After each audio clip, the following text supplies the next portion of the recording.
When I think about some of the biggest hits I've ever seen in my time watching college football, there are four that immediately come to my mind.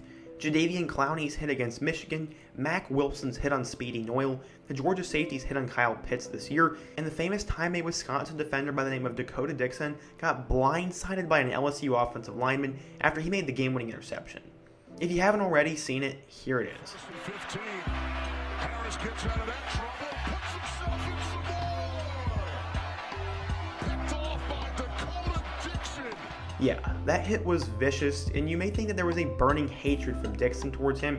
What if I told you that that hit actually caused the two to become good friends, and is one of the craziest football stories I've ever read? Today we're going to talk about the vicious hit that made two players friends instead of enemies, and the whole story behind it.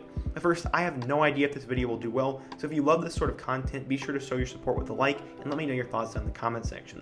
Subscribe if you love college football, suggest another topic I should do next, and be sure to turn on post notifications so you never miss another upload of mine. Now let's get started. I've been having hood dreams, ball player, rap star, Billy been taken, BMW, I ain't got no black Harley dog faders, two twin Glocks and make them shake it like a salt shake. Ain't make it to the league, but I'm still ballin', I was born for this. Never thought I'd see the day when I can make it, should I go legit?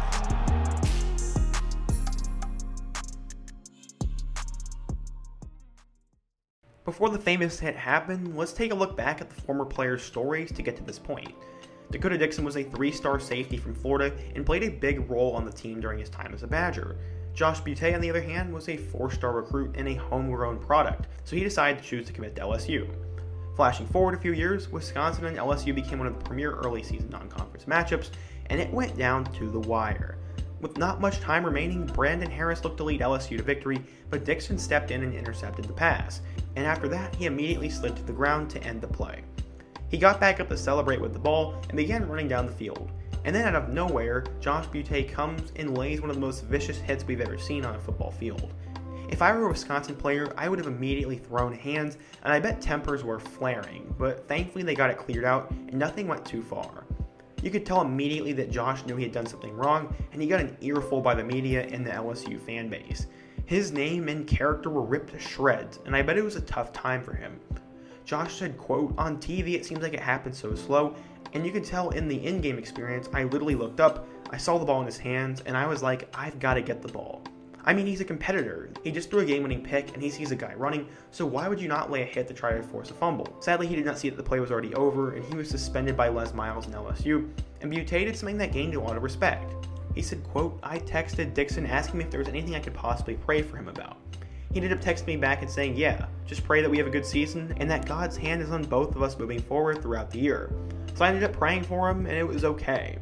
The two became good friends after the incident, and every player on LSU knew that Josh did not mean to hurt anyone, but it was just a frustrating time in the game, and people will get that mistakes happen.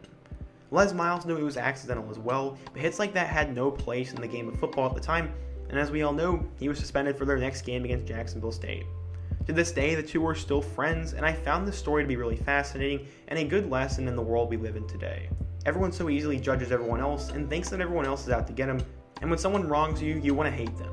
We all need to do better at this to make the world a better place, and after taking one of the most vicious hits in college football history, D'Cota Dixon had nothing but peace and was rooting the best for Josh, and the two became friends, and it was just a really good story. I really enjoyed writing this video, and I have no idea if it'll do well, as I said earlier, but please be sure to give it a like, and let me know your thoughts if I should do more stuff like this. Let me know another unique story I should take a look at next, and before you go, don't forget to hit the like button, subscribe if you love college football, and check out my ultimate college football playlist. I hope to see you guys again soon, but until next time, peace.